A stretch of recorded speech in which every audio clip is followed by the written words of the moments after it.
Resume recording. So, good evening. I am your facilitator for this evening. My name is Rosie Henry. You guys know me very well. So, we're going to get started with the class. We have a very, very special guest, one of a really good friend and colleague of mine. He is in the United States Air Force. He is Master Sergeant Select Mario Gray. He's going to be teaching you guys credit mindfulness this evening. So, take out your notebooks, take out, if you have any questions, please ensure that you ask every single question that comes to mind because he is here for it. We appreciate your participation. We are down to the wire, guys. We have a couple more classes to go and we are done. So stick with it. Continue to do what you're doing. And without any further ado, I'm going to pass the virtual mic over to Professor Gray. Good evening. Good evening. It is a pleasure to be here again. My name is Mario Gray. I'm with the United States Air Force in the intelligence squadron. So I tell people, how I got interested in credit. It wasn't something that was really taught to me when I was younger. I basically had to learn some very hard lessons, bumping my head on a few things. Some things that people told me I didn't listen to right away because hey, I figured I was young and I thought I knew everything the world had to offer. So I figured I would just make my own way. But I learned some hard lessons. And the things that I've learned from that is the lessons that I've come across and bumped my head on. I try to share those experiences with people.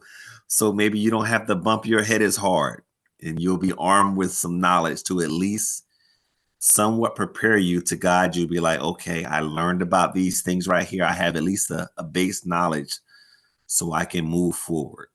What my hope is that when you finish with this is that it's not the end all be all. It opens your minds to other things of credit that will affect you later in life. So that's really it. It came about, just seeing a need and feeling a need at my unit. I thought people needed to know about credit, and I approached my supervisor and said, "Hey, you know what? I want to teach people. I want to show people things that I missed out on."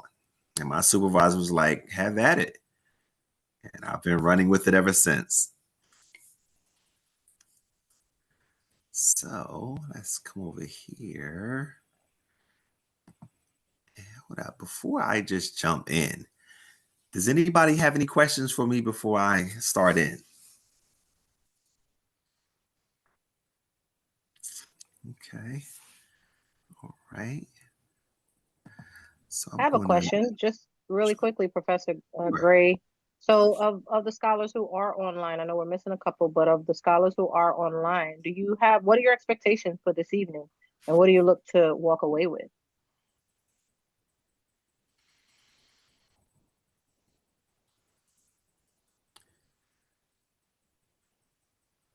Come on off mute. Let me hear you.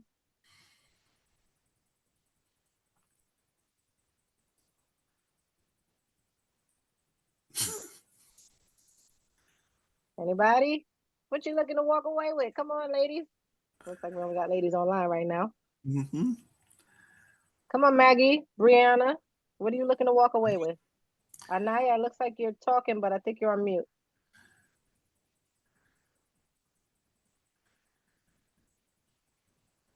Oh, we still can't hear you.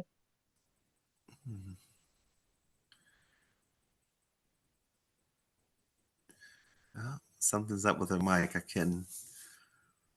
Okay. Brianna, what are you looking to walk away with? We can't hear you, Anaya. Sorry. I'm looking to possibly walk away with the fact, since all the other teachers were a bit different in their backgrounds, so having this will probably be a new perspective on it. So that's very interesting to me, and I would just like to learn more about credit and how it works and how I can use it for the future. So something like that. Excellent. Okay. Great. Somebody else came in.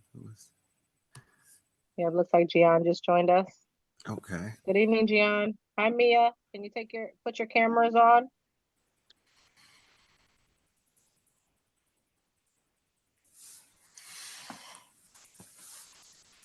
Yes, I do understand that y'all did have a class before that talked about credit. So one of the things that I'm hoping to do on this, some things will be a review, some things we're going to reinforce, and other things we're going to try to expand your knowledge on. So that's my three-step goal when I come into the second part. We review, reinforce, and expand.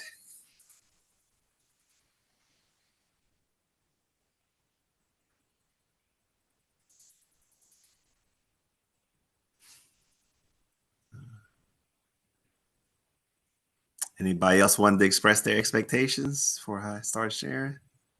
I think Gian just joined, so he didn't get to hear. Oh, Gian, we were just asking everyone what their expectations were for this particular class. Like, what do you look to walk away with for this class?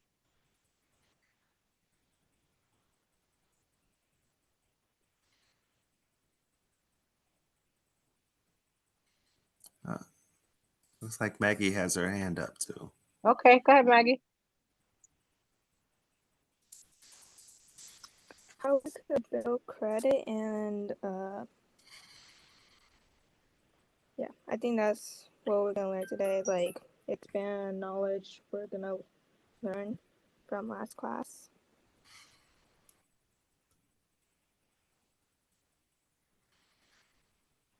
Awesome. Okay. That is definitely what I'm hoping to bring to you.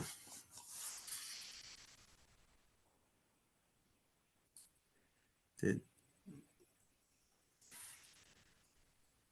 Did you have something you wanted to say, or it was?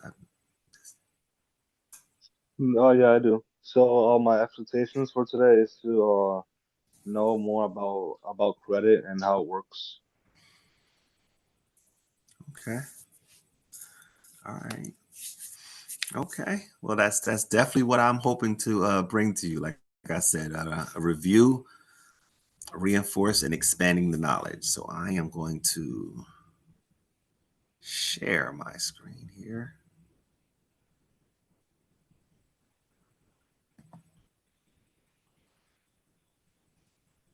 Okay. No, that is not.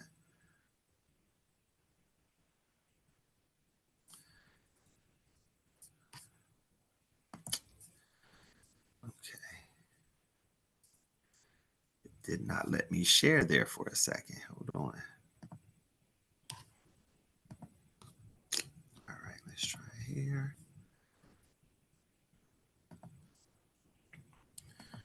Okay. All right. Can everybody see my screen now? Yes, sir. Yes. Right.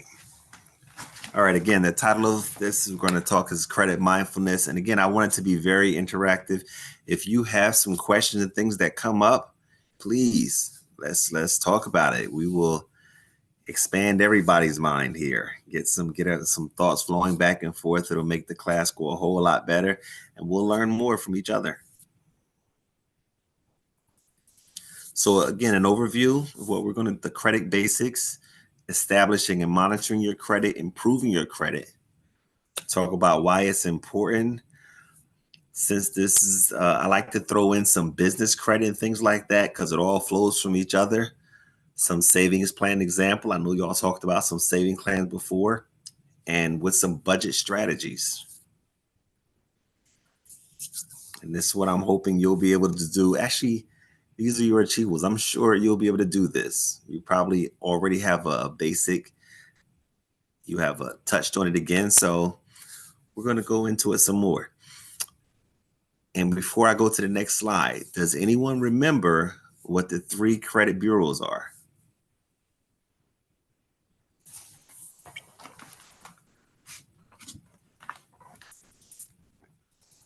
One of them is Experian. Yes, yes, it is.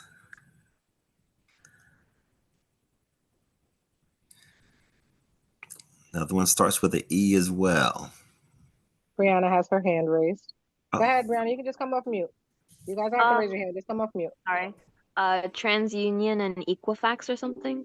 Yes, yes, those are the three exactly. Very good. So, the first thing we're talking about credit, we need to define what credit is. And it's your ability to borrow money or access goods or services with the understanding that you're going to pay it back later. So, when you build up that trust, you're said to be credit worthy or to have good credit. What I like to tell people basically when you're talking about your credit, it's basically your reputation. That's basically what you're putting out there when you're dealing with a credit card company or a bank taking out a loan. This is basically your reputation. When you're making the payments on time, they'll say, okay, well, you have a good reputation. If you're missing some payments, or let's say on a credit card, you're exceeding your limit, now they'll say your reputation has been tarnished somewhat. You know, the thing about it, even everybody has a starting point, I always say. So some people may start at a 700, some people may start at a 500.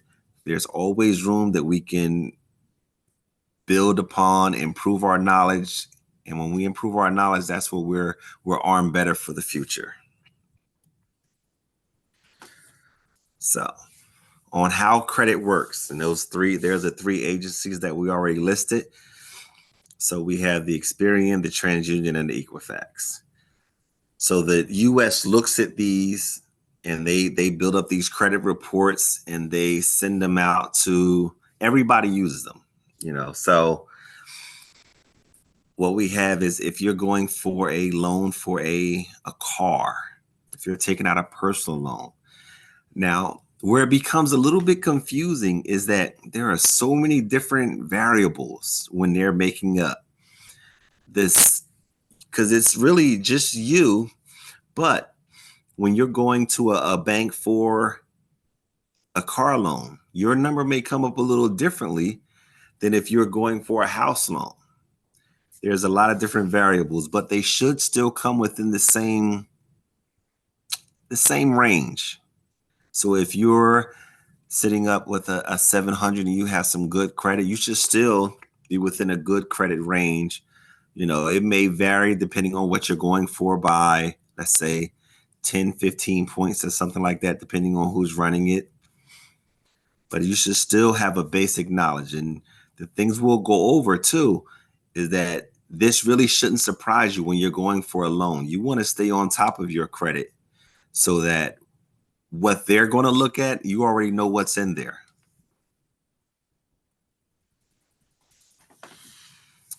And we're talking about your credit report.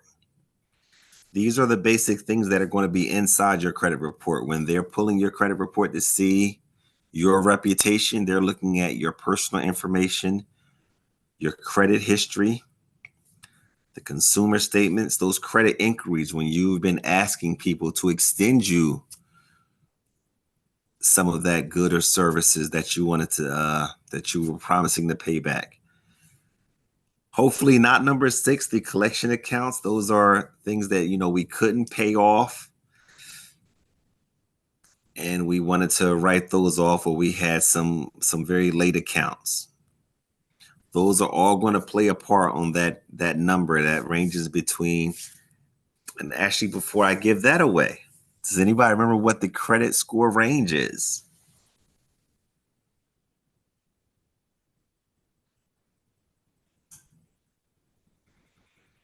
Or just give me the top number. I was gonna say, we told y'all this was gonna come up again. I think the top number is 850. That is it exactly. That's the highest score you can get. Now, here's an example of a credit union, because I don't know if it has a credit report. I don't know if anybody's actually taken time to look at a credit report, but I like to show people what it looks like. So when you're looking at it, when you pull it for that first time or something, it may seem overwhelming, but remember, it's going to have those basic parts of information. No matter which agency you're getting it from, they're still going to have that basic information. So you can go down and look to see your personal information, and that's That's one of the key things when you're pulling these reports, that you want to make sure that they have your personal information correct. Like when you're looking up there and you see John A. Doe, if that was your name. Now, suppose you're looking in there and they have another name on there and it's John C. Doe. Somebody else may have attached their name to your report, and that's why it's very important to every year take a look at your credit report, see what's going on, see if that name is actually you. I know at one point on mine, they had an address on mine that I never lived at. I had never lived in this address. I think it was in Virginia that they said I lived at. And I know it wasn't me. So I had to contact the credit agency to say, hey, never lived here. So they may have been somebody living at that house that, be either on purpose or by accident, their credit was attached to my report. Either way, we don't want that to happen. So again, this is one example from TransUnion on how it looks. And on the next page right here, another example from Experian on how it looks. Set up a little differently, but again, those basic things are still in there. How it, at that top right, how it says, your social security number. You want to make sure that that's your social security number. If there's any deviation to any of those things, you want to make sure that you're contacting that agency so you can get this information correct. Or maybe there's an account listed on there that you've never had. If it shows that you have an account with Greenpoint Mortgage and you haven't opened up a mortgage company, oh, we just got a new person coming in. That's our HR director. Okay. All right. So you want to make sure all this is you. You want to go through it with a fine-tooth comb. And depending on what you have in there, you may have 10 to 15 pages for a credit report, and it may take some time, but believe me, it is definitely worth it going through it. Even if you want to set it down and go through it a couple of days just to make sure. I've gone through it with people just to help them, make sure on things that they could dispute, things that they didn't see were them. But it's all your basic information.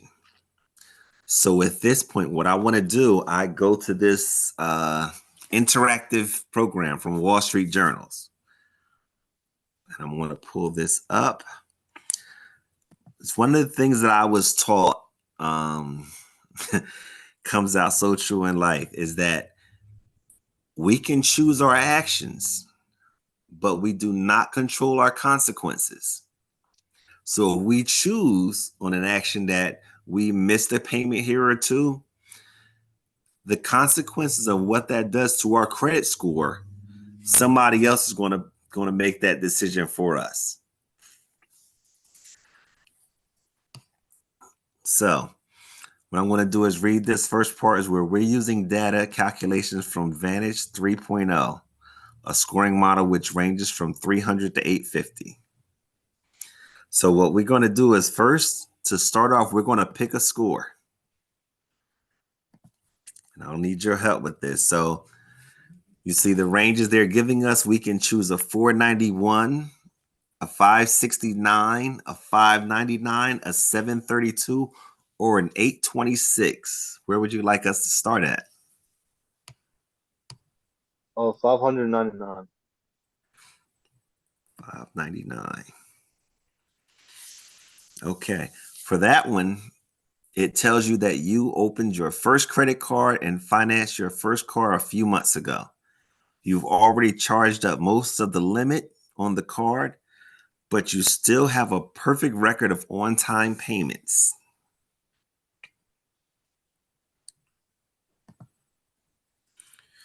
All right, so here's the first scenario. You've only had a few months to practice balancing all of your new responsibilities. So far, so good. But what happens if you miss a credit card payment? How much would your score go down? So this is missing one credit card payment, and we're at 599. Where do you think we'll be at for missing that payment? 580. 580. Okay. So your guess says we'll go down 19 points. Let's check and see what the Wall Street Journal says. So that one missing payment took us down actually 131 points. So the way it, yeah, see, it says as someone who is new to credit, you have the most to lose from a missed payment. This mistake will move you from fair to poor and make future credit more costly. And again, that's why I go back to that statement. We can choose our actions, but our consequences, somebody else is going to control that for us. And see how much we underestimated that by?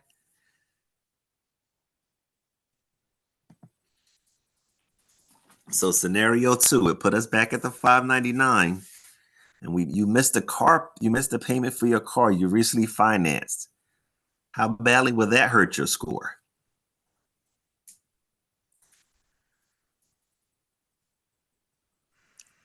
400. 400. Let's see.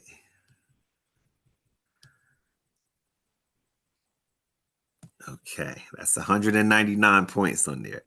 So let's see what it says.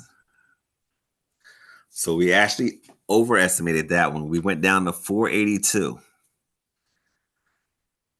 But again, see, from 599, we're in the 400s now, and that is from one payment of a car payment.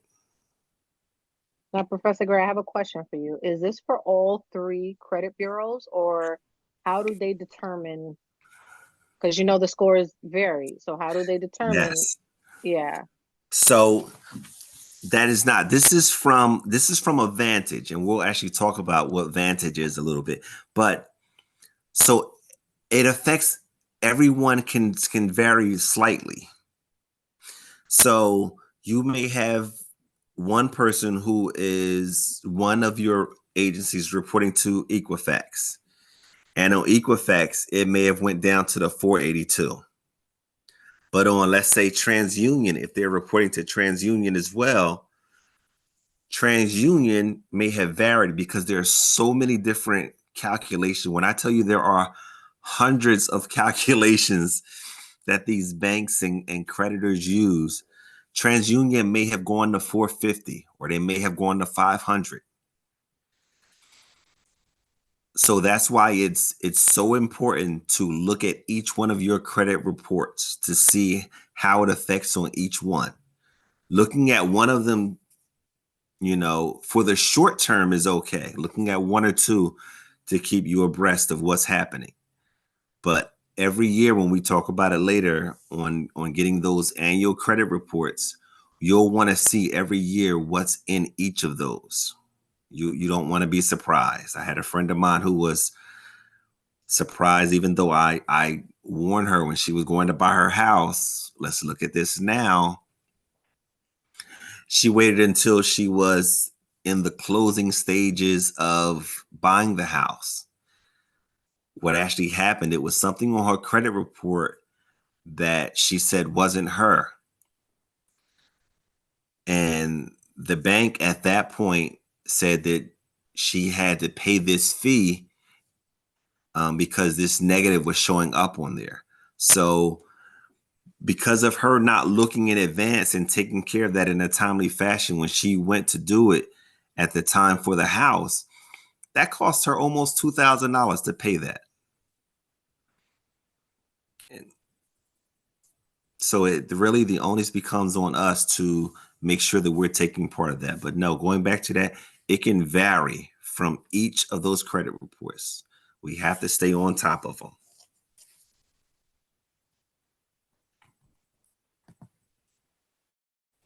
So here's another scenario. Again, we're back to the $5.99.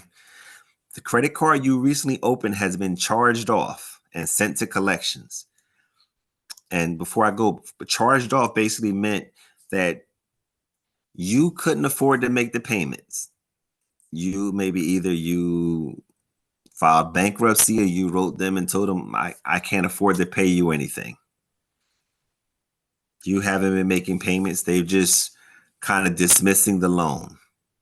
What will this cost you?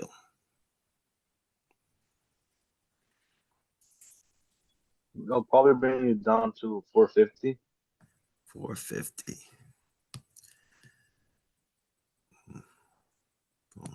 Okay, that's 149 deduction on that guess. Let's see what we have. Took us down to 375. Lost 224 points on that credit card and collections. And that's a long way from 850. But the one thing that I will tell anybody, even if you are starting at 375, it may take time, but you can build yourself back up to that green. You're in the red right now. We have the orange ahead of that, the yellow, the light green. You can make a plan. As long as you have a plan and the knowledge, you can get yourself back to the green.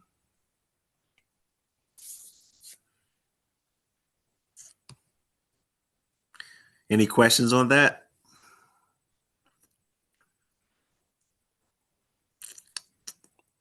Okay, I'm going to give you another scenario in here. Oh, this is a good one. You are filing for bankruptcy. How much will that tank your score? And bankruptcy basically means you have told everybody that you owe money to that you can't pay them. Well, except student loans. When we get to that, student loans do not get written off in bankruptcy. When you go to college and you take out that loan, that stays. But everyone else, you have basically told, I cannot afford to pay you the money that I owe you. 300. Any guess? You said 300? Yeah. Okay, let's take it down. That's a guess of 299 deduction. Wait. Actually, I take back my guess. Maybe 420. 420. Trying to get it right. There we go. Okay. So it took it down to 342.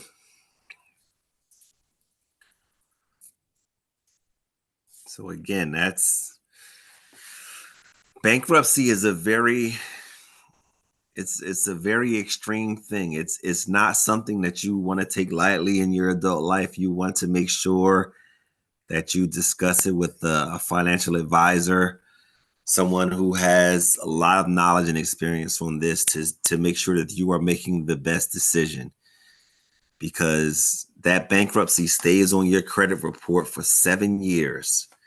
For the next 7 years, people are going to be looking and they're going to see that you filed this bankruptcy and you told everyone that you owed money that you cannot afford to pay them. So again, there is a way that you can build yourself back up from that.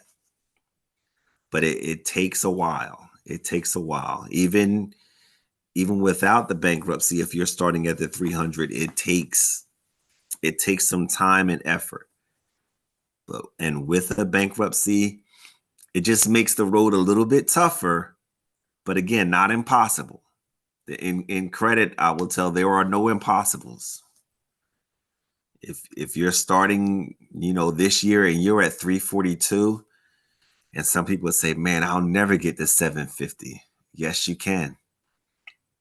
Yes, you can. With the knowledge you obtain and the smart plan that you have, you can achieve that.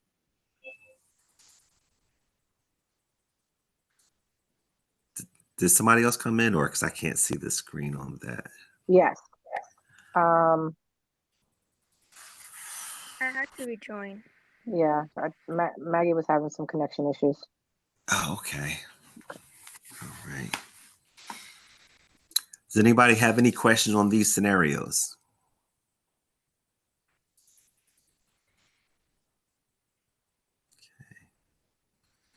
All right. Okay, I'm gonna take one more and then we'll go back to our slide here. So I want to make sure everybody get a good understanding of, again, choosing your actions, not your consequences. You have the opportunity to pay down your credit card to just 10% of your credit limit. The lower utilization will help a lot. How much? Now on this one is a different kind of thing. Since we're paying down to 10%, which we always want to stay under 30%. So we're going to pay it down 10%. On this one, we're actually going to gain some points. How much do you think we're going to gain? 660. 660.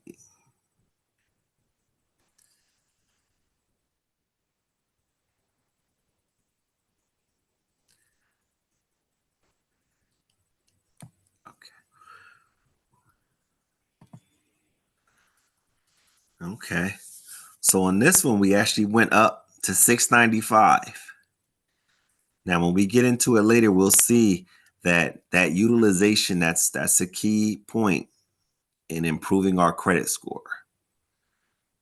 So that's why I say, even no matter where we're starting at, those green numbers, I never want anybody to feel like they're impossible to get, no matter where you're starting from. If you're starting from 600s, 500s, 400s, or 300s, they're all achievable. Even the 800s, they're all achievable.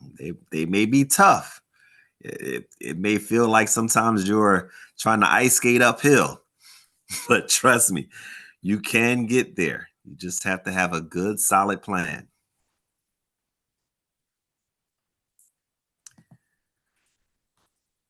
Okay, let me go back to my slideshow. All right. All right. So again, on the credit basics, they use a 3-digit score, and we talked about it, from 300 to 850. The most common score that they use is FICO. Now, recently they started a new scoring system, which, as I've told you, the credit scoring system is very complicated. They already have hundreds of ways to calculate it. A new scoring system they started called a Vantage scoring system, as if credit wasn't always a little bit leery. When they originally started this numbers, the Vantage scoring system, the Vantage scoring system didn't even line up with the numbers that we already have. Vantage scoring system, when they first did it, your credit score range was from 501 to 990, which confused the heck out of most of us who were looking at it, because it didn't line up anywhere close. So recently, when they redid Vantage, they did it in a 3.0 and a 4.0. It actually now lines up with our FICO numbers. But even though it lines up from 300 to 850, Vantage uses a slightly different scale, which I'm going to show you all in the next slide. So they made the numbers the same, but the scoring system is a little different. The best example I can get that before we get to the next slide is that if you're in one school and they're saying if you score a 90 to 100, that's an A. And Vantage is basically saying, well, our A is from a 93 to a 100. They have a little bit tougher scoring system when Vantage. And the thing about it, who's using Vantage? As of October 22, all of the creditors, they have the option to use Vantage or FICO. So it's just something to be aware of. If somebody says, hey, we pulled you and you have a 700 score. It would be helpful to know, is that a FICO score that you're telling me, or is that a Vantage scoring system you're telling me?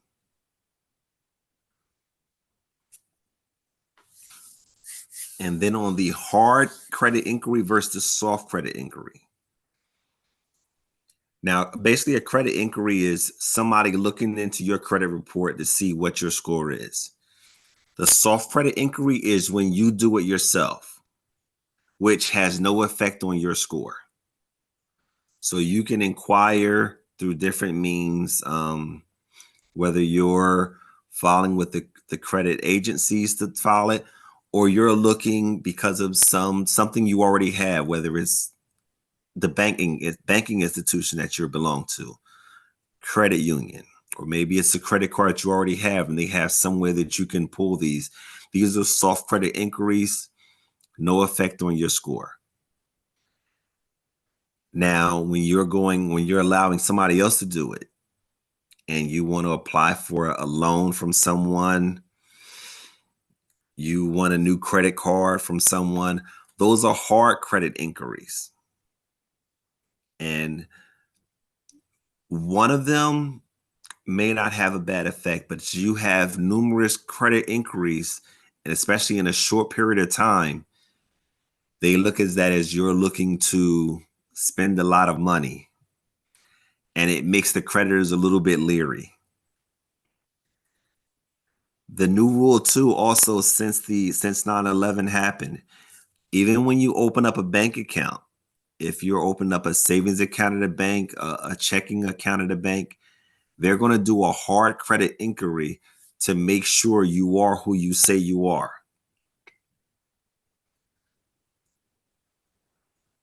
So even with that, when you're opening up accounts with banks or credit institutions, you want to make sure that you make your decision, that you don't just go from bank to bank to bank and say, hey, well, I'm going to open up one with you, and maybe I'll open up one with you, and maybe because those are going to be hard credit inquiries on your credit report. And that's something that started ever since 9/11. And they have to ensure that you are who you say you are. Any questions on that?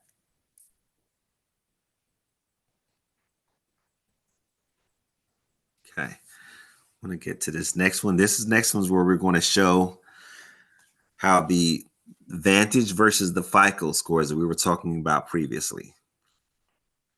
So if you see on the left where the FICO says if on your poor, you're from 300 to 579. Well, on the right for Vantage, you can make it still the 600, which in FICO would say, hey, you're doing fair. According to Vantage, you're still in poor. You know, it's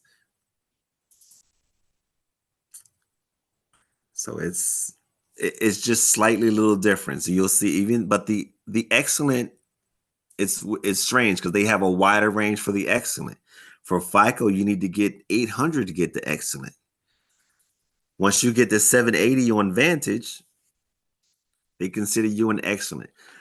So again, it's just good for us as consumers to be armed with this knowledge. When someone is telling us a number, that we can say, hey, okay, you gave me this number of 780. Is that my Vantage score? Is that my FICO score? Which scoring system are you using?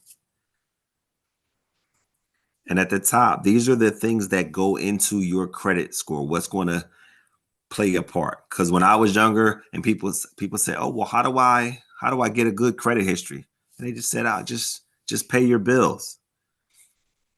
And in a way, they were right. That accounts, your payment history accounts for the largest chunk of what's going to accumulate for your credit score. That accounts for 35%. The amount owed. It's interesting that that accounts for 30%, because 30% is the number that you want to stay at when it comes to your credit usage. And I'll tell you, that was hard for me when I first started, because if you gave me a limit of $1,000, why can't I use all 1,000 of it? It's It's my money. I looked at it, but it's not my money. It's the creditor's money that they're allowing me to use. So to keep my reputation good with them, out of that 1,000, I should use no more than 300 of that. And that's why it's good to keep the amount that you owe, low. You want to use it to where you can pay it off.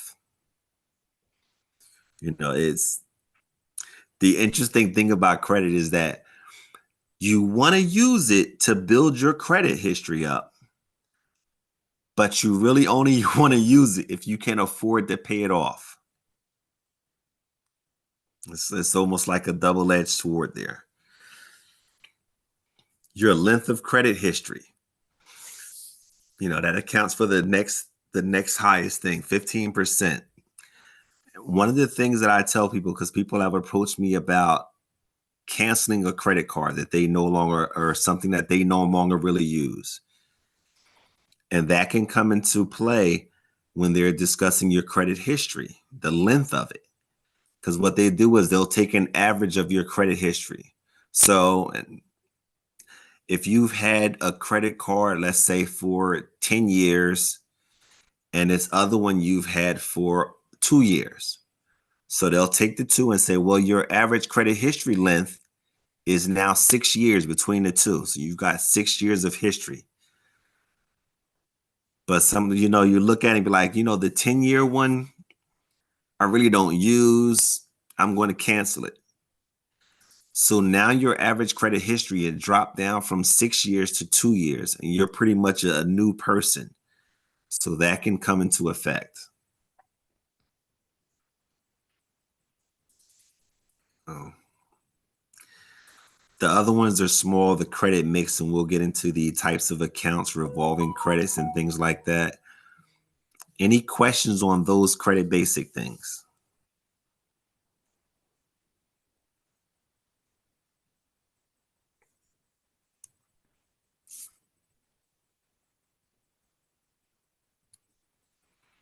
Okay.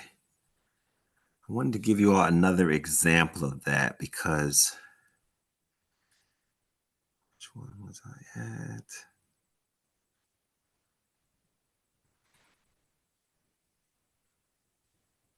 Actually, I did. Hold up. Okay. All right. Actually, that was the example I had when it was coming to the canceling of the credit, because I know when I'm giving that example, most of y'all aren't long and old enough to have those years, but again, arming you with that knowledge for future. When you're looking at that length of credit history, that can play a part. That is your third biggest factor. Your new credit and the credit mix, those are going to definitely play a part too. So if you have, and when you're making that plan to get yourself up to that 850, because 850 should be everyone's goal. Even if we don't make it, that's our goal, because we want to basically be able to pay the least amount of credit, of interest rate, and things like that. So when we have that higher number, that's where we're going to get those biggest breaks. So really at this point, we're going to take a 10-minute break. So I have it, we're about just under the halfway point. We have some more things we want to go to and some more interactive. So I have the time at 7:19. And we'll come back at 7:29 and we will complete then. Anybody have any questions before we go? So, do people use Vantage nowadays? Yes, ever since even the housing market. I think the housing, on what I looked up, were one of the last ones to get the okay. Since October of 22, everybody now has this option to use that Vantage scoring. And it just, as consumers, we need to be as educated as we can to even know Some people that I talked to had never even heard of Vantage scores. So at least if we have an understanding of what it is, even the basics, that is different from the FICO, and that you're using at least 2 different scoring ranges for me, to at least I have an understanding of what this is, especially when I'm looking at this graph, that if you're telling me I have a 780 on Vantage, hey, I have an excellent score according to them.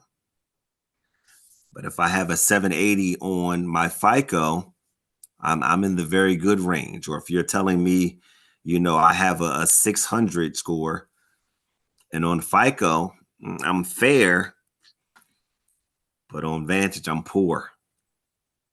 So that's going to play a part on, things that are going to be given to me, whether you're going to extend that credit to me or you're going to deny me that credit. Or maybe you're going to extend it to me, but at a very high interest rate that I'm paying, and I'm going to suffer. Yeah, everyone has that option now. Any other questions? How did you raise your credit score? How did what? How did you raise your credit score? Oh, it chopped. Can anybody hear that? How did you? How did you yourself raise your credit score? I'm missing some of your words. Maggie, can you put it in the chat, because we can't hear you? It's really choppy. She's been having some connection issues. Professor Gray, do you want them to go on break and then come back with some questions? Yes, but please type that in the chat, because I don't want you to forget what you typed, what you were asking me, because I want to make sure we get to all the questions. And again, I will see you at 7:22 now. And how did you raise your score? We will definitely talk about that in the second half of this. So I will see you in 10 minutes, which will be in 7:33. All right, so 7:33, we will be back.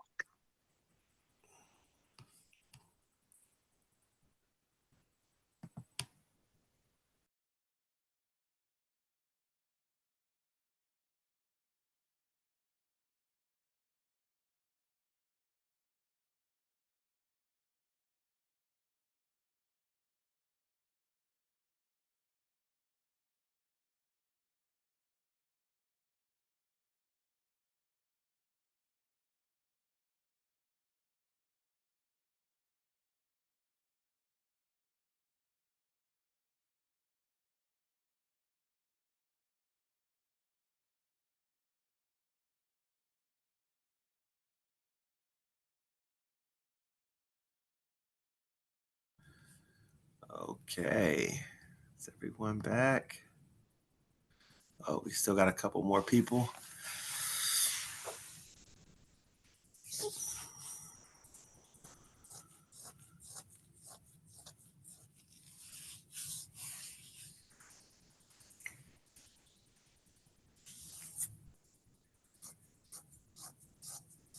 I think we're actually good, Professor Gray. Oh, okay. I thought we were missing a couple. All right.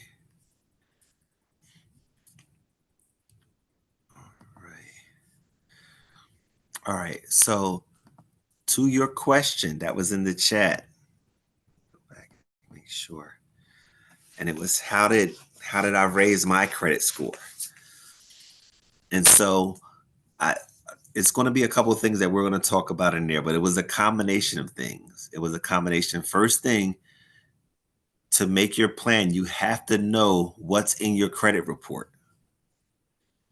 So the first thing that I had to do was pull all 3 of my credit report with the scores, so I could make my plan to see, okay, is there something in my credit report that they were saying, and it was things in my credit report that they were saying that was me, that I hadn't done.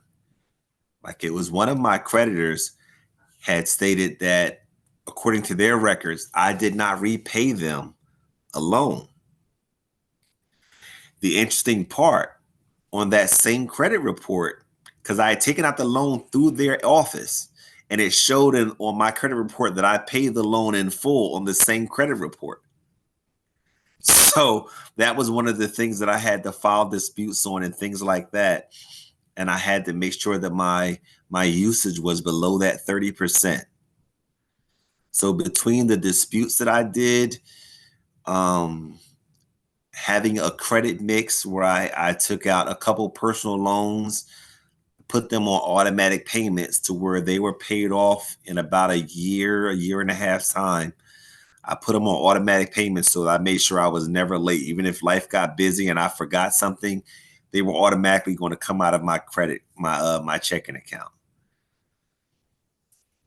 So that was really my plan. And the disputes themselves that I did raised my score by 100 and something points, because I did this when I was preparing to buy my house. So it's always a plan, but my plan specifically may not work for your situation. Everybody's situation is going to be slightly different. But the main part that you have to know is you have to have a plan. And in order to make a good plan, you need to know what is in your credit report. So that I emphasize that staying on top of that, getting that looking at your credit report regularly. And the other thing that I tell people, if you come across an instance to where you're going through a financial hardship or something like that, reach out to your creditors and let them know what's going on. A lot of times they're willing to work with us, but sometimes we don't even ask them. We just kind of hope it'll go away, but it doesn't go away. So we have to be adults about it and be like, hey, you know what? I found myself in a bad situation here. Maybe I lost my job. Maybe I got furloughed. Maybe something happened to where, oh my God, a storm just blew the roof off my house, and I had to get this whole huge loan and try to pay this off because the insurance I had on my house didn't quite cover everything. Something that put us in a bad situation to where now we're a little bit behind. We're not in the position that we thought we would be in. But in those situations, it is very important to reach out to those creditors, let them know, hey, this is what I have, what's going on. Maybe we can work something out to where it's not affecting my credit as it would. Any other questions before we move on?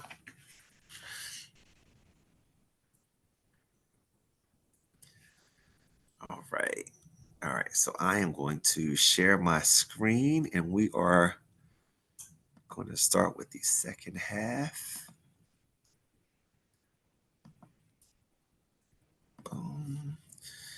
My slideshow. Okay.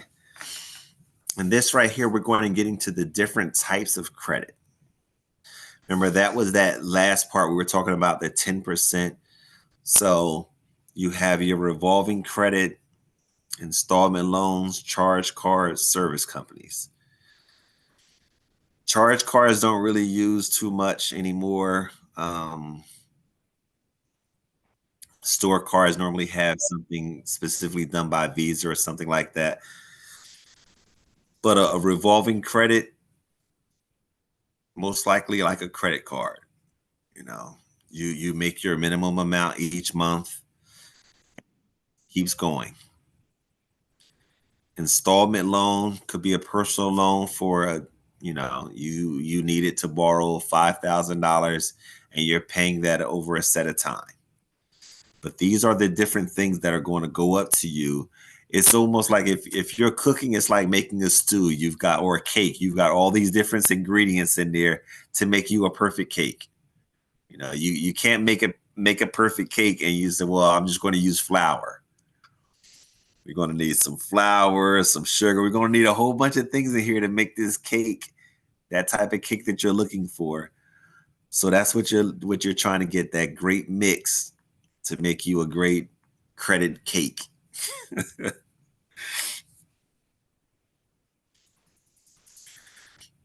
And now we want to talk about the differences between credit and debit cards. You know, when you're using a credit, because they both have their pros and cons to it. So a credit card, you know, that's the borrowed money issued by the bank. You know, maybe you have some rewards tied to it. It's going to help you build the credit. You're going to have the interest fees and like that. As opposed to a debit card. The debit card, you know, little to no interest fees. The main difference on the debit card is that it will not help you build credit. And the reason why, if we go back to, remember when we discussed the meaning of credit, on the definition of it, it's basically using somebody else's money. When you're using a debit card, it's coming directly from your checking account. It's your money. You're just not carrying cash on you. So that's one of the main differences why a credit card versus a debit card, where the debit card will not help you build credit as opposed to a credit card will. But again, you don't want to overuse a credit card. Then you're going to put yourself in debt that you're going to be paying back for years and years if you're making those minimum amount. You want to make sure that you can afford to pay off that credit card. Any question on those credit cards versus debit?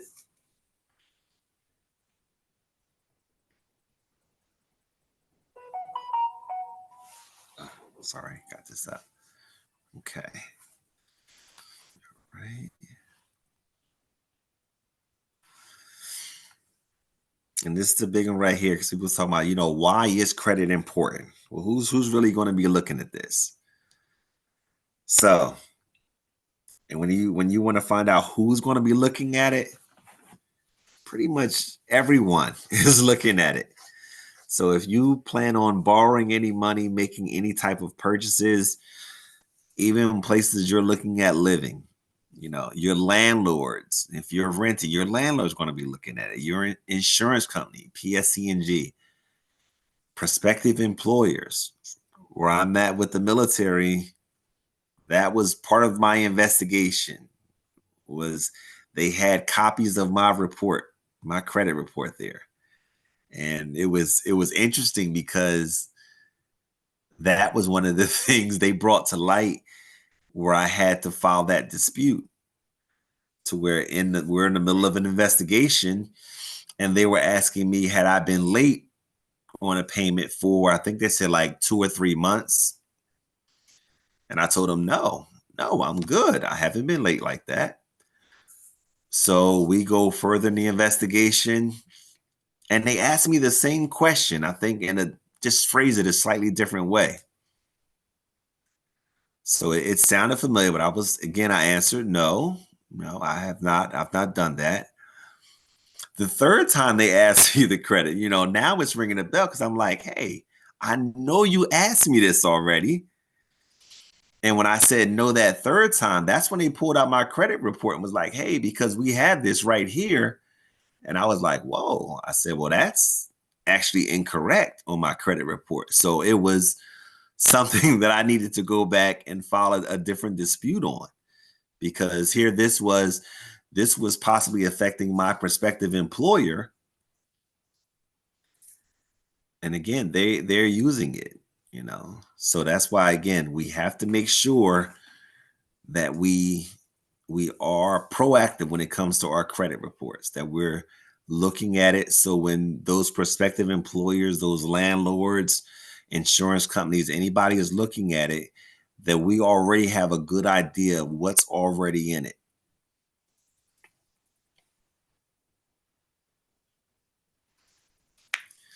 Now, here's the things when it comes to monitoring your credit. And one of the things about me when I tell people about this, I like free. I am not a big person who is up for paying for things that I don't have to. If I can get it for free or at a very discounted rate, that's where I want to be at. So the things that I'm showing up here, some of the monitoring apps, and again, these are some, these are not all. These are some of the ones that I investigated And I have Credit Karma underlined because that's the one that I use, so I can speak more to that. But the other ones are reputable companies. They report to different agencies, and they have good good reputations as well. When I look them up, they have some of the same things that Credit Karma offers. But you'll see on some of the difference that I note, like Credit Sesame, they report to TransUnion every month. The Wallet Hub, they also report to TransUnion. They do it on a daily basis. NerdWallet does it on a weekly. Credit Karma, they use two of them, the TransUnion as well as the Equifax, and they go weekly. And the first thing that I have under there, free. Each of these, they should give you some personalized credit card offers.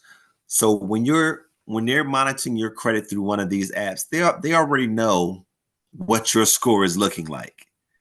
So they can give you a credit card offer that you have a high rate of success of achieving. Now, again, this doesn't mean just because they say, oh, you have a 100% or a 90% chance of getting this credit card, it doesn't mean that you should just say, hey, I'm going to get it. If you don't need to extend, if you already have credit cards and there's no need for this other one, then you don't want to extend your credit unless it's an actual need. Some people may want to be like, hey, I want to have 10, 15, 20 different cards. You have to make sure you're using them in a smart and responsible way. That's the main thing, that you're doing it in a smart, responsible way, that you're not overextending yourself. Most of them offer some advice forum, some education classes. Those are the huge things that I love about the apps.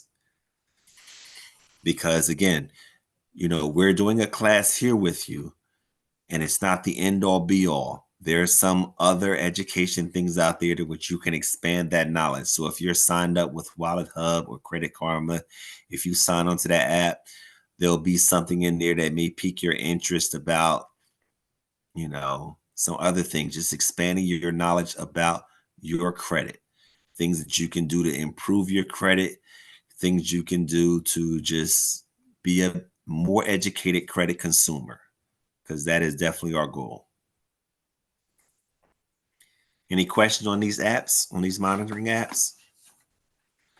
Again, I love the free. There are some ones out there that you can pay for. I really don't look into them. Also, which apps are better? Well, it really all depends on which one works for you. When I did my research for my situation, I thought Credit Karma offered things that fit my situation better. I think I was debating NerdWallet. I was looking at as well, but these four that I have listed up there, they're all really good apps to monitor. And I will say all of them offer pretty much the same thing. Like I said, they're reporting to different ones at different times, but the main thing about them, they're free. They offer those personalized credit card offers. They offer education classes to make sure that you stay an educated consumer. Because that is the ultimate goal when it comes to your credit.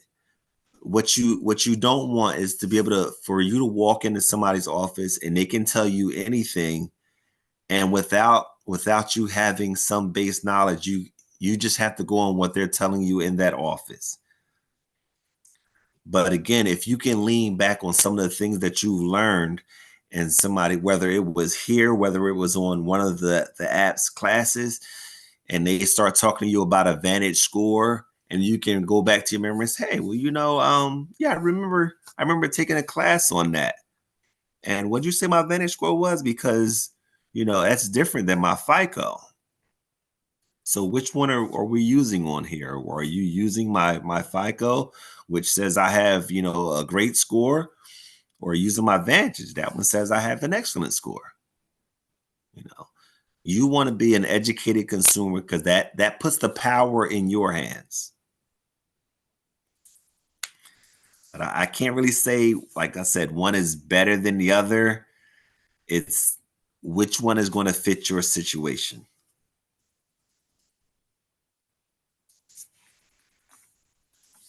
Any other questions? How did you research about these apps? Like, did you look at the comments or what did you do? Basically, what I did was for each of those, first thing I did was like, I was Googling free credit apps.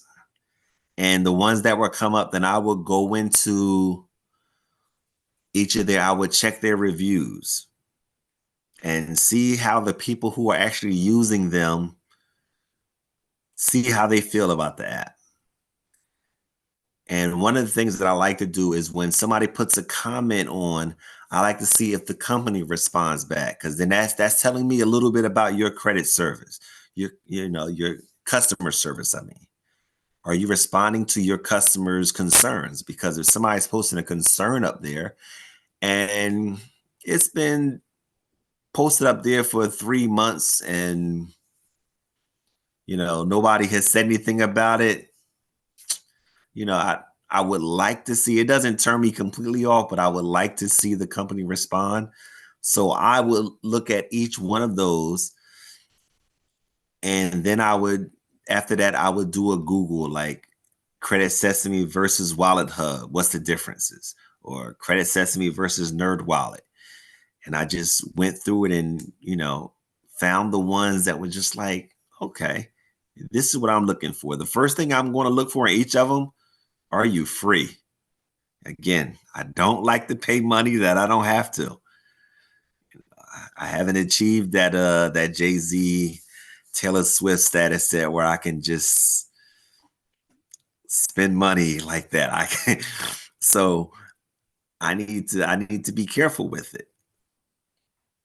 So it just takes some work, and that's why, like I said, some of the work that I've done, I really enjoy sharing it with other people, so that it's not the end all be all, but it'll give you a little knowledge where you can say, okay, I remember that. Let me go and investigate it a little further for my situation. If the apps are free, how do they make their money to operate? How do they what? I missed that. If the apps are free, how do they make their money to operate? That's a good one. Of the ways that they make their money is on the credit card offers. So when you're accepting an offer from them, now I don't know what the credit card gives them, but that is one of the ways that they are able to fund their apps.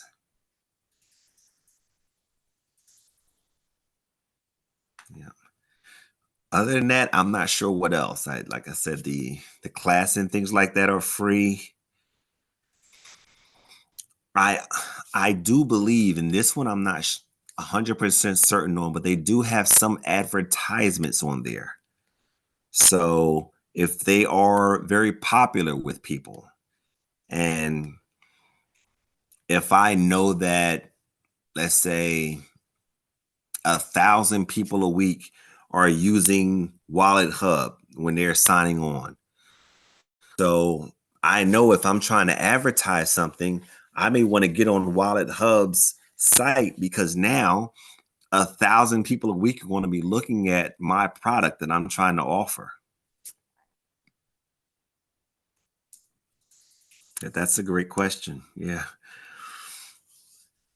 Because it has to be something in it for them to, I mean, unless they're like us and we just want to volunteer because it's the right thing to do. But that's not always the case. Great question, though. Any other questions on this?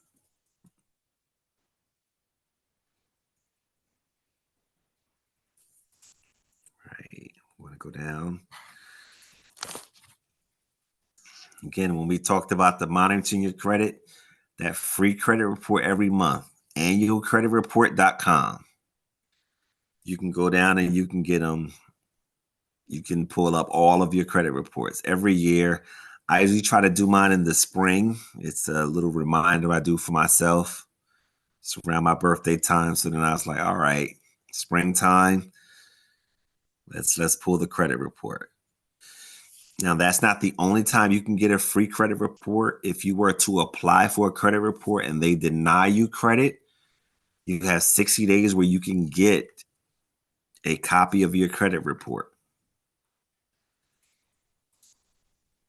And then if you already have some credit cards, some of them offer a monitoring service. Discover, Capital One, things like that.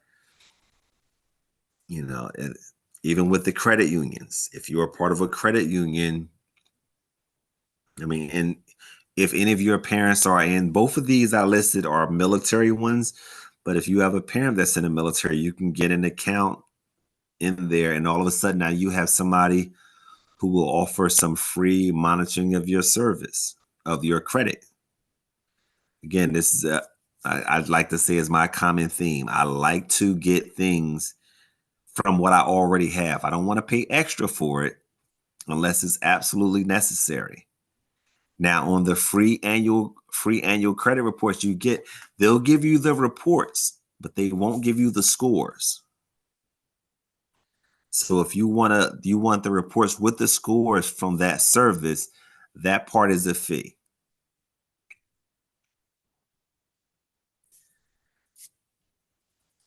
But for the normal, I like to get the free credit reports. I like to use my monitoring service to pull credit reports and things like that. That'll give me some notices.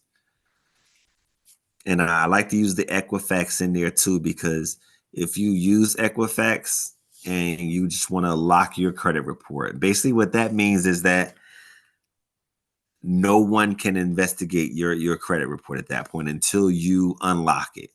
So if you know you're not going to be doing anything to where I'm not applying for any car loans or anything like that.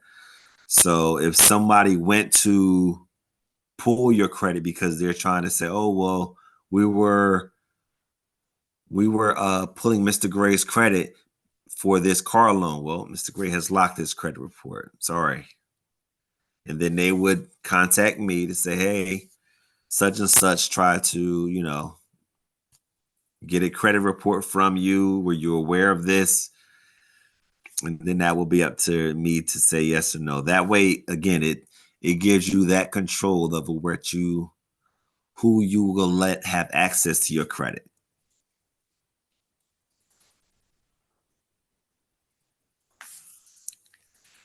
Now, the next part we get into is establishing credit.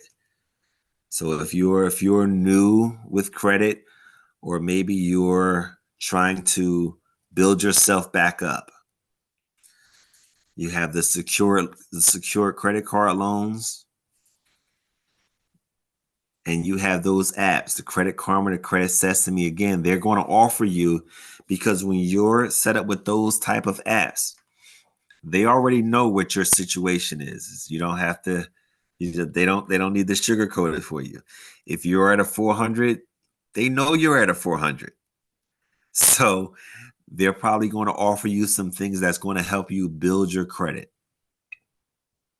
You can also do what's called piggybacking. And normally off of this, it is somebody that truly, truly loves you and truly, truly trusts you, because you're going to be like a co-signer or an authorized user on their credit card or on their loan. So that person is allowing you to use their good name and their good reputation and credit to allow you to build your credit. So, it can be someone like a parent, a spouse, or somebody like that. But that takes a really good conversation, because that person is entrusting a lot with you. Because if you make mistakes, you're not just affecting you, you're affecting that person who trusted you. And then they have the specialty credit cards, again, the student credit cards and store credit cards that allow you to also establish some credit. Any questions on that part there? I have a question, but it's not related to like this, but like if you don't use your credit card, will your credit score like drop? It won't drop. You'll just have credit out there that it'll just, it won't go up or down. It'll just kind of stay. So it's not, you're not doing anything to hurt it.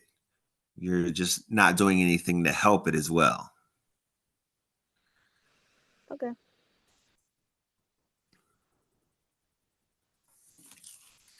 So improving our credit.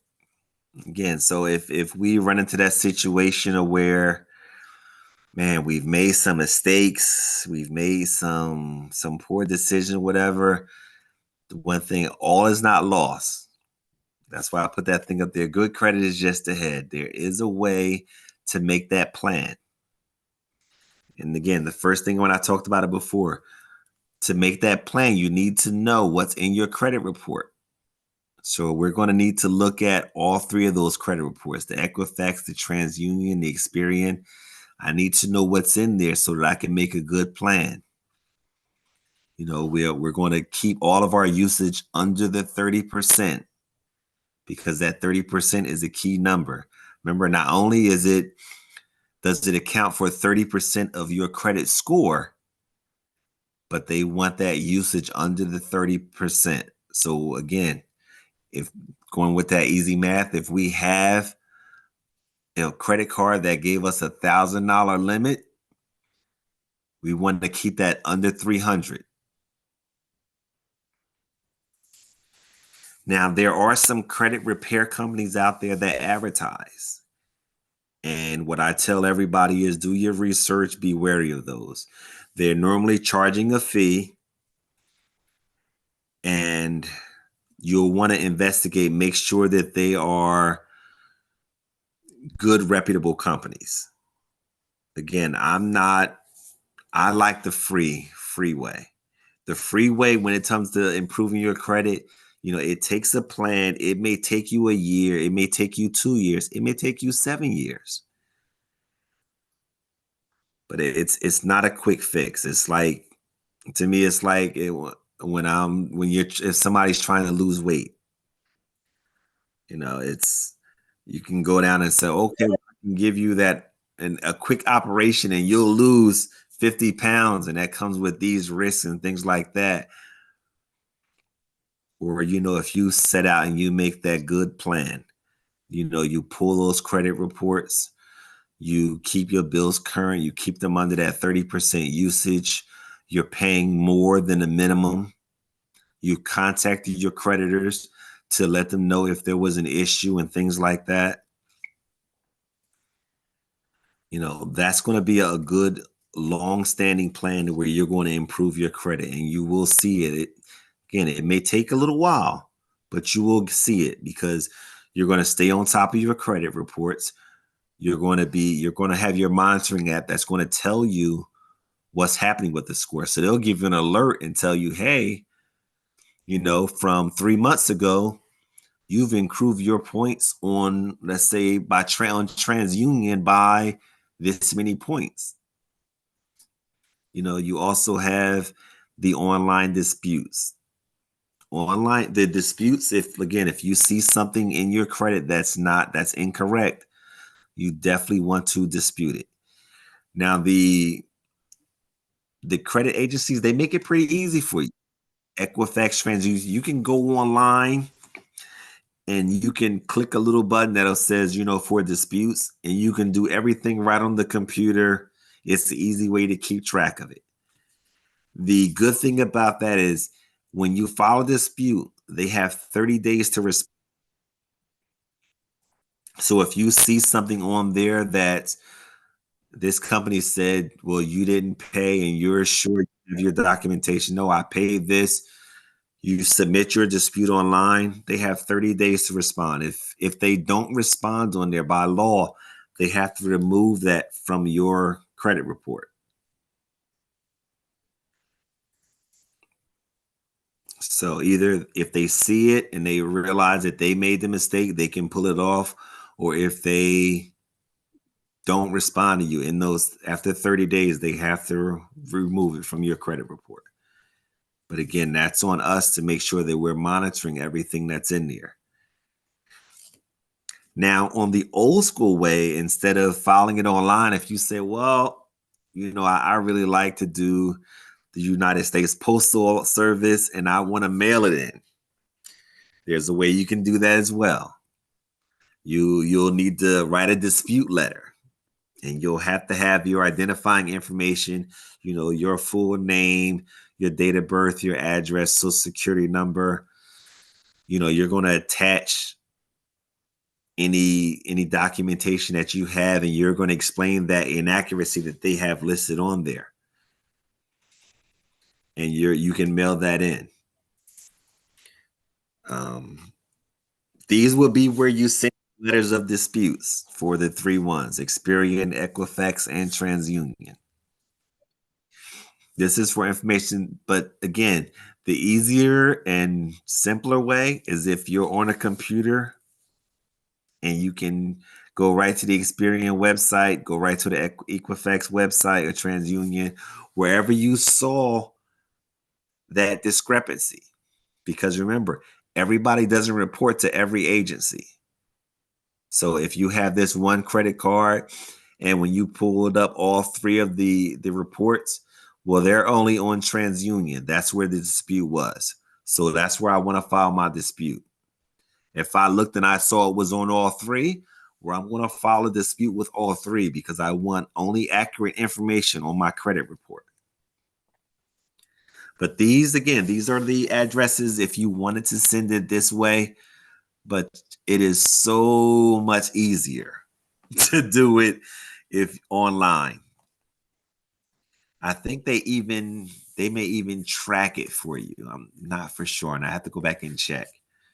But even when you send it, you can go back to them and it'll show you when you sent in your dispute, when it was received, and things like that. So, if I did it, today, I can go back and show, hey, on November 14th is when I submitted my dispute.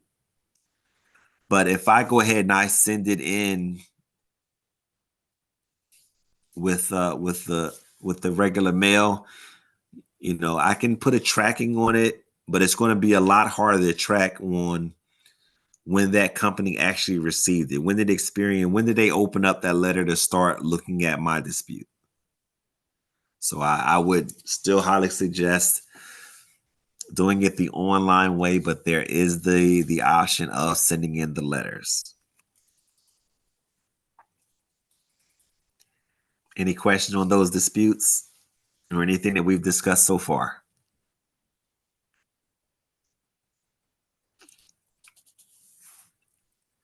Okay. The next thing that I want to flow into, since we are full of a room with potential entrepreneurs, this is the way that you flow into establishing your business credit. And this is basically a checklist when you're trying to establish that business credit.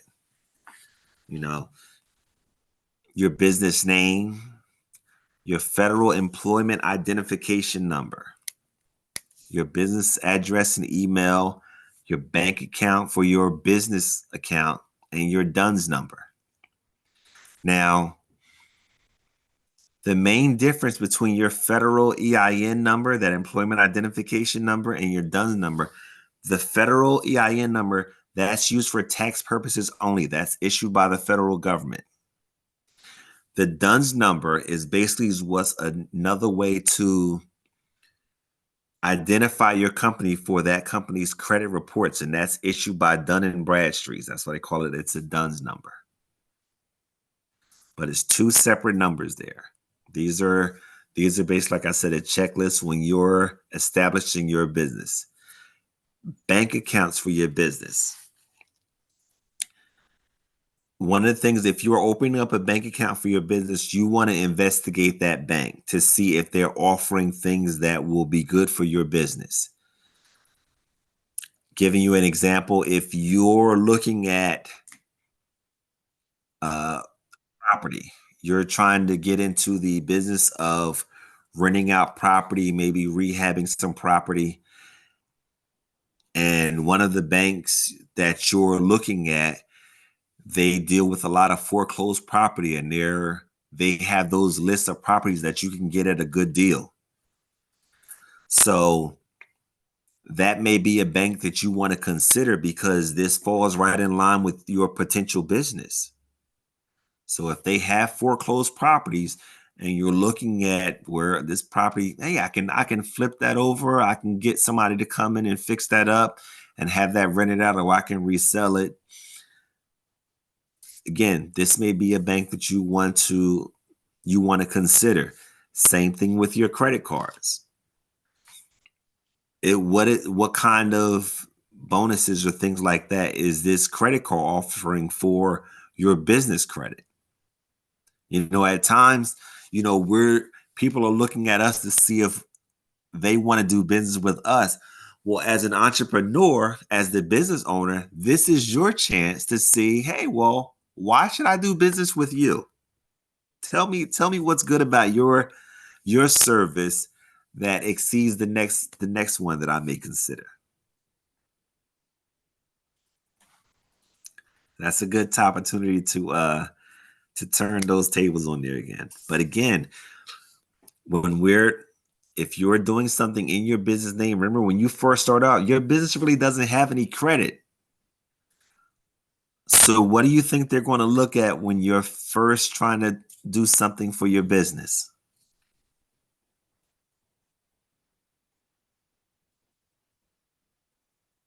Anybody?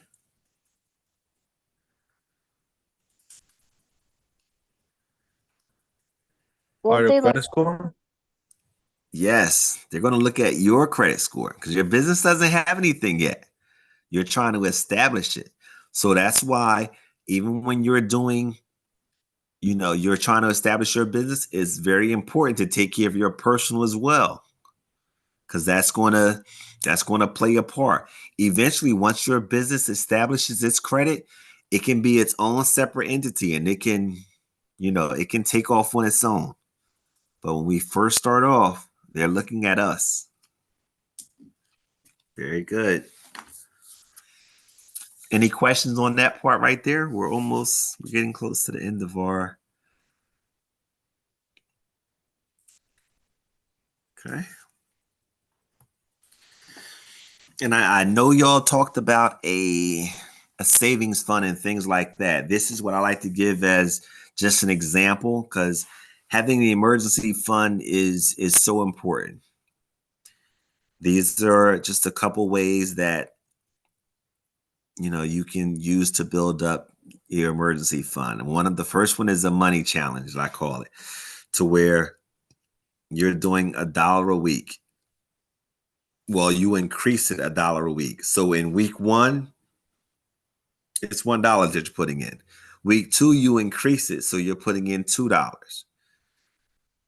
So by week 52, you're putting in $52. And at the end of that year, without interest, this is just if you put it in the piggy bank somewhere with not getting any interest, but you have $1,378 at the end of that year. And, for some people, it's like, okay, $1,000 or $1,400 may not seem like a lot. To others, it may seem like a lot. But again, we have to start somewhere.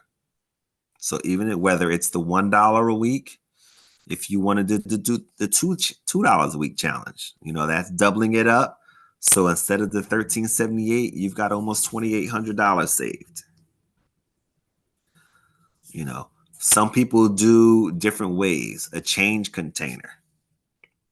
And I would do that one, because at times when I go to the store, I take my change and I put it in this jar, this container that I have. I save all the change, and sometimes I would do it for a year, sometimes a little bit more. And then I would take it to a credit union and put my money into their coin counter and see how much I have. Now you have to be careful when you're doing the change container. Some places want to charge you a fee or allow you to only spend the money there. So you have to be, you have to be knowledgeable on where you're taking that change container to. If they're going to charge me a fee, chances are I'm not going to go there because, again, I like free. Some of them, I think they may offer you, let's say, a gift card or whatever to use at that establishment, and that's great. If that's where I want to use the money, that's a good thing. I'm okay with that as long as you don't charge me money. So that last one that I have, if you're saving $5 every week, end of that year, you've got $260. These emergency funds, whether we're children or adults, they're very important. Very important. Unexpected things happen all the time.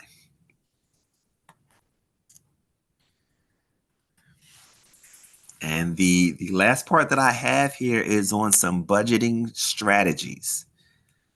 And these are very similar. When you're looking up some of the popular ones, people go with either the 50-30-20 or the 80-20. You'll notice the first thing, the common part in there is the 20% savings. It's just that the top one breaks it down a little bit further.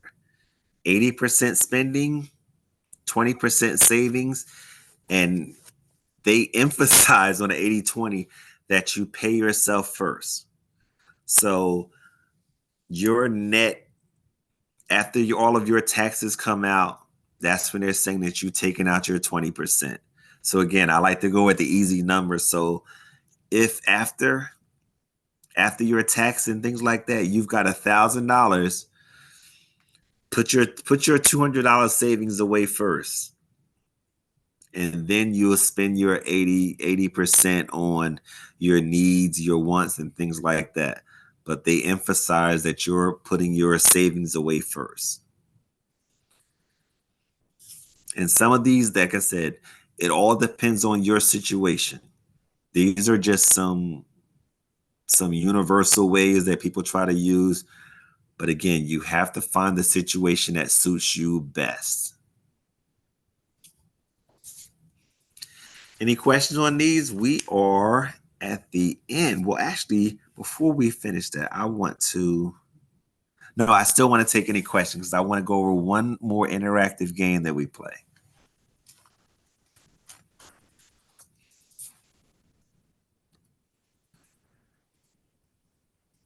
Okay, no more questions.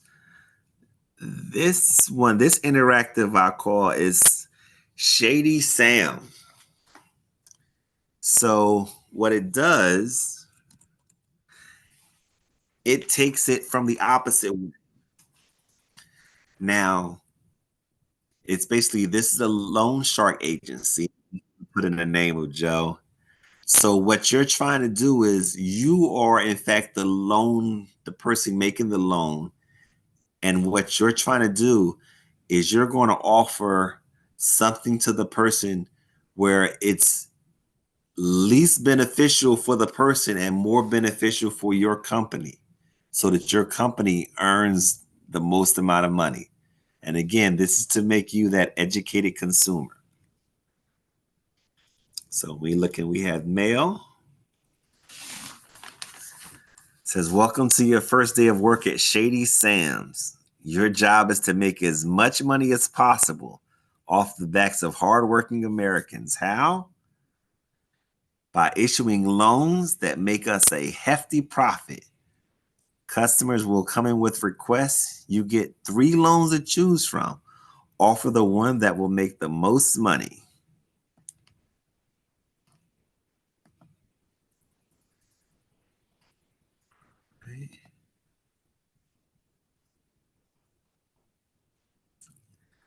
see. So Kevin's coming in. He has a smart toothbrush. They're going to need $160,000. All right. So here we go. Here's our choices. We have the first one where they're making monthly payments of $2,884.09 with 9% interest, 72 months. Now they're all 72 months. The next one is a slightly lower payment, $2,813.14, 8.1%. And the last one is a monthly payment of $2,747.09. Now, for Shady Sam, which one do you think we should offer them where this company is going to make the most amount of money? The one with 9% interest. 9%. All right. All right. See that? See how much that profit was? 47,654 as compared to the other ones.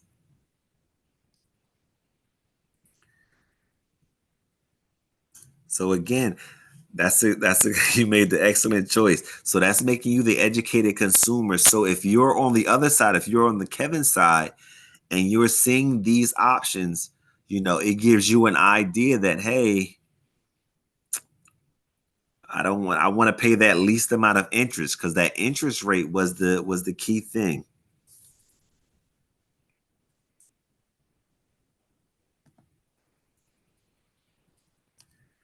Let's get somebody else. Here's a customer.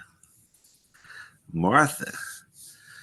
Joe. She wants $80,000 to open up her new gym. Squats are us.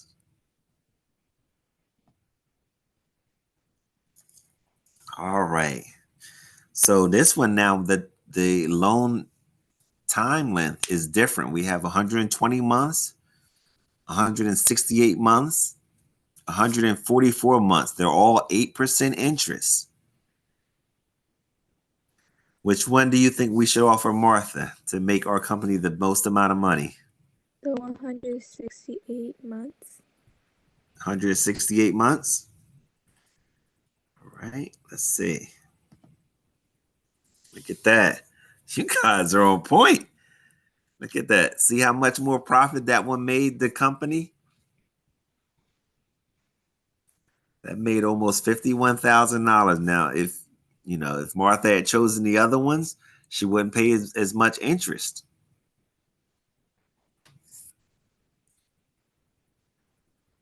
All right, let's get another scenario in here. Let's see. It says, you can see the job is pretty simple. People only pay attention to the monthly payments, so we can mess with the interest rates and terms to maximize our profit. It's amazing what you can get away with. See, and this is why we want to make y'all educated consumers. We don't want people up. Hold up. I'm just going to choose a reward. We don't want anybody getting over on us. We want to be as educated and where it puts the power in your hands.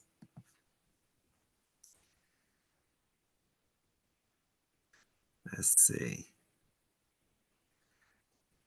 All right. So their company went viral and he wants to knock off this debt early. Let's see his loan options.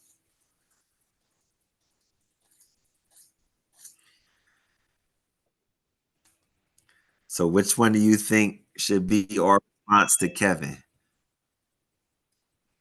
That's great, but don't forget the early payoff fee, or that's great. Can I get a toothbrush too? The first one.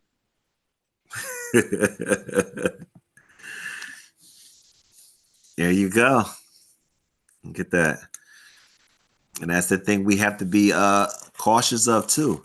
Sometimes when we take out a loan, there is an early payoff fee because the company, they really want you to, I ain't gonna say all of them, but some of them want you to take out that loan as long as possible because that's on their profits. So if they have these early termination fees, sometimes they call it, they're going to charge you extra money just for paying off the loan earlier. All right. I am going to stop sharing.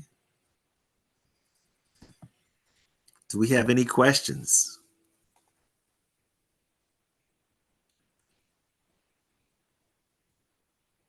Any comments? Anything you want to add in?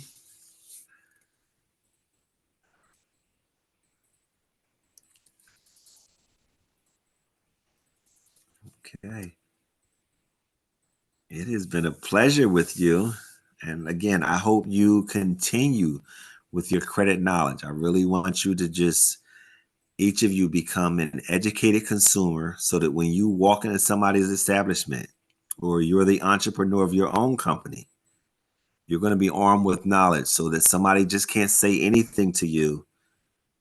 You're going to be armed. You're going to be well prepared.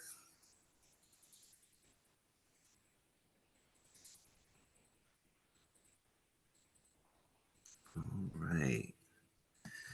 I don't know. Are you filling out?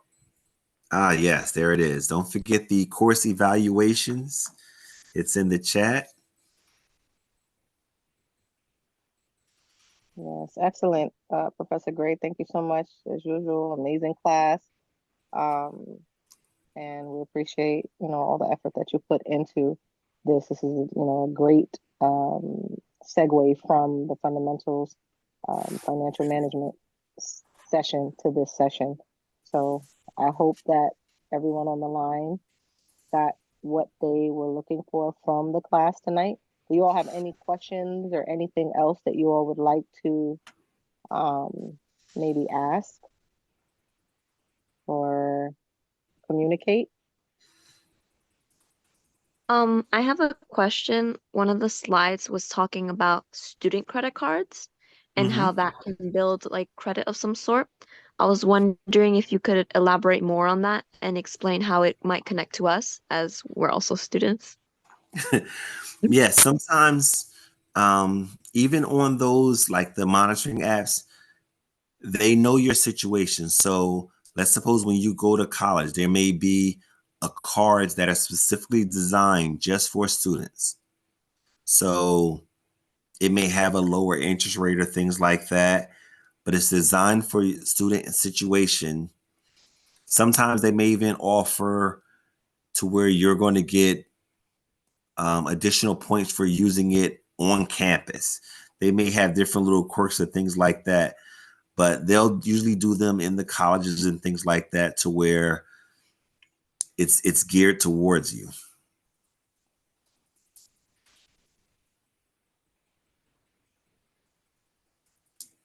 Anyone else? So what does federal EIN mean? Yes, the Federal Employment Identification Number. Again, that's when you're starting that business. That's the number you're going to get. It's going to be when you're doing your business checklist and you apply to that from the federal government, the federal IRS. So again, you're going to use that when you're filing taxes. That's basically when your company is filing taxes because the government wants their share too. So that's the number that you're going to use. It's kind of like your social security number for your business. I literally just put that in the chat. It's like the security number. We Look at are that. absolutely in sync. Yes. So that's the way Yes. to just sum it up. Mm-hmm.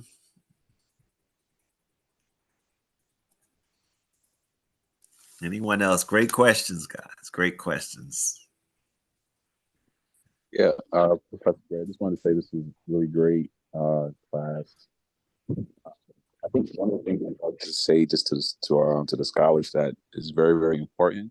You know, starting a business is not really the hardest part. It's really the part that Professor Gray is talking about. Is what I love he talked about as far as protecting the business, like the credit and you know, me working in banking, I deal with a lot of clients who suffer from fraud. You know, especially in the banking industry, and it's unfortunate. You know, it's nothing that we have like preventive measures, but one of the things that a lot of clients don't take seriously is protecting their credit and locking their credit and how to avoid, different things. So this is educational for you because, you can get excited as far as the selling portion and even having the business plan, which you should be. You should be excited about those things, but you also want to have the fundamental knowledge as far as how to protect your business, protect your brand, protect you, as far as yourself as an individual, um, and what and the goals that you have in place, that you want to do as far as like purchasing products and stuff like that. You want to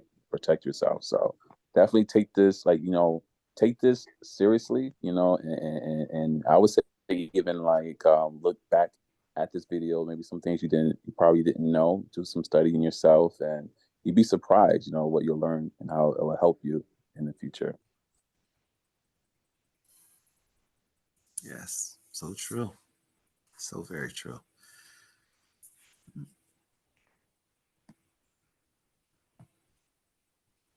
All right, everyone. It is now 8:31. If there are no further questions for Professor Gray, let's give him a virtual hand clap for this amazing class this evening.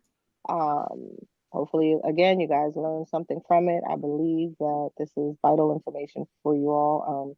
Thank you to Professor Leon for his added insight as well. Just being in banking and understanding the intricacies of owning a business, operating a business, and then the financials that go along with that, and healthy financials, right? So the difference between healthy financials and not so healthy financials. So, or financial management, right? So it's great that you all have, this class to really kind of propel you when it comes time to making these life changing decisions and these adult decisions. So take this information with you, and really utilize it to your advantage. All right. If there are any or no further questions, you have completed the survey, you are free to go. However, before you go, let me just end with saying our gala is in 25 days. Woohoo, 25 days. Hopefully you all saw the email that went out today to all of our scholars.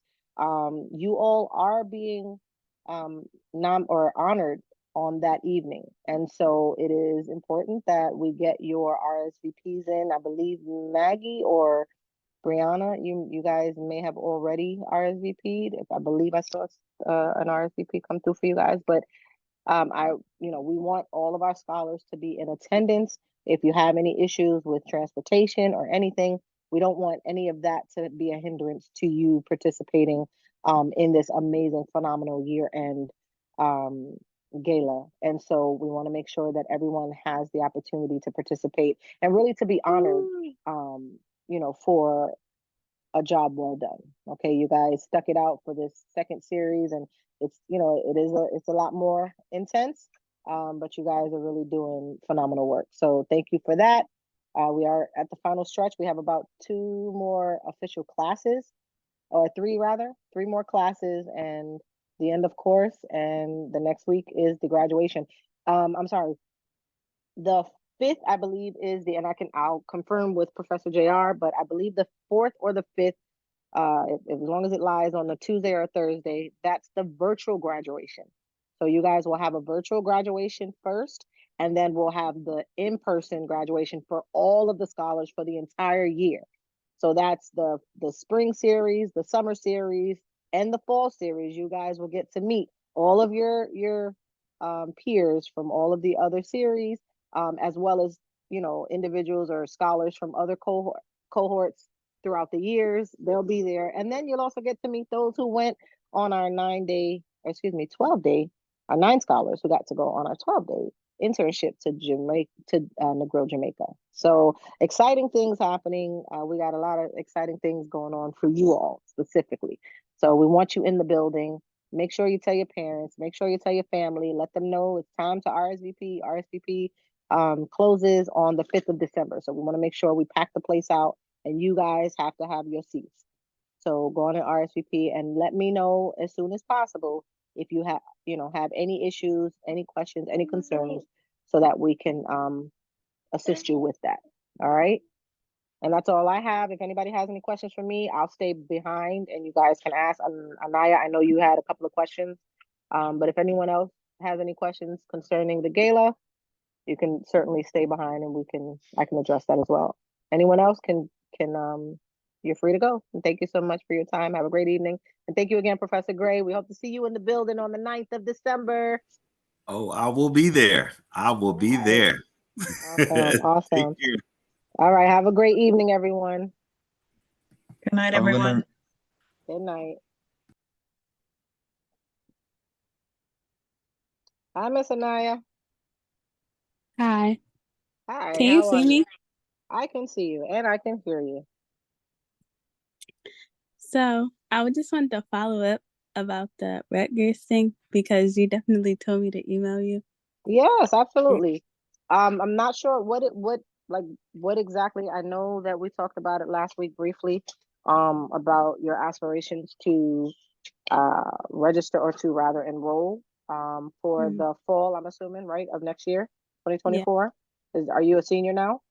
Yes. Okay, so you would be enrolling for the fall of 2024. I don't know if enrollment is open for that late in the year just yet. I think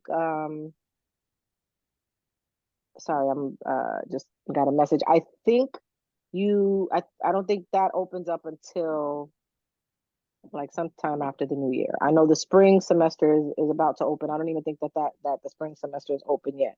I think that happens in like December or something like after the FAFSA or whatever. But it's good that you're on top of it. I think you can apply. I just don't think you can actually register for classes until the spring semester for the fall. So if you're like, if you tell me what you're interested in, if you tell me what school you're looking to or apply for, maybe I can find out if my counterparts or former counterparts know of anyone at that particular school who can assist you, or in the bursar's office or admissions office who might be able to assist you through the process. Okay. So the major that I was looking at is like pre-med and like sciences. Okay. And do you know if they offered that? I'm sorry, I'm paying attention. I'm just going to write it down so I don't forget. Oh, wait, we're recording. Good night, everyone.